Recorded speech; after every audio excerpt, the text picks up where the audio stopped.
Google perd du terrain, le retour des batteries faciles à changer et l'intelligence artificielle paye votre électricité. Bienvenue dans le Buffer.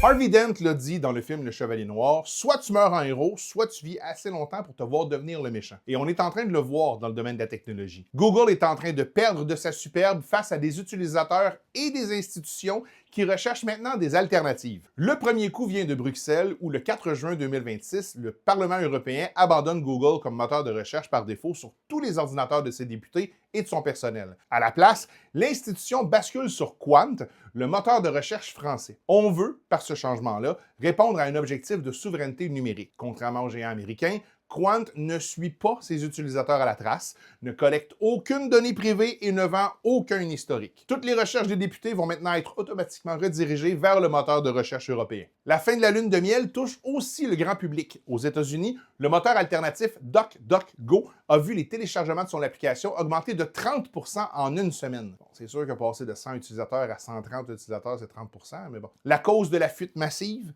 la nouvelle formule de Google qui intègre de l'intelligence artificielle pour générer des réponses textuelles tout en haut des pages de recherche. Beaucoup d'internautes reprochent à Google de leur imposer l'IA de force et dénoncent des résultats parfois inexacts ou inutilement complexes. Puis on se rappellera, j'en ai déjà parlé ici il y a quelques semaines, environ 10% des réponses de Gemini contiennent des erreurs. Face à ça, le public se tourne vers des outils qui garantissent le contrôle et le respect de la vie privée.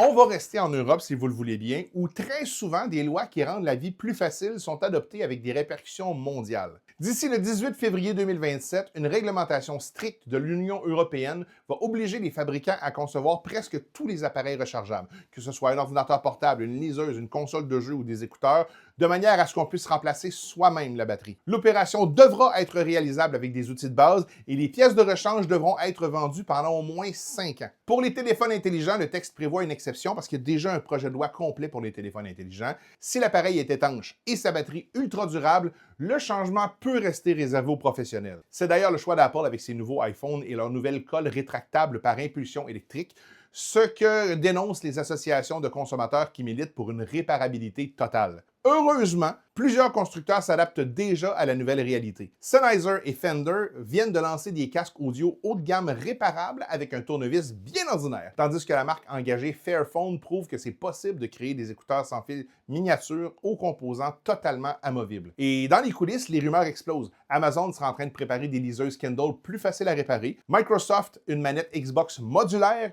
et Nintendo travaillerait sur une version de sa future Switch 2 dotée d'une batterie amovible pour l'Europe. Reste à voir si les marques vont uniformiser les modèles partout dans le monde ou seulement en Europe, mais rappelons-nous que c'est en grande partie grâce au vieux continent que les iPhones sont maintenant tous dotés d'une prise USB-C. Et pour terminer, une idée insolite, mais je dois avouer intéressante. L'intelligence artificielle a besoin d'immenses hangars remplis de serveurs informatiques très gourmands en énergie.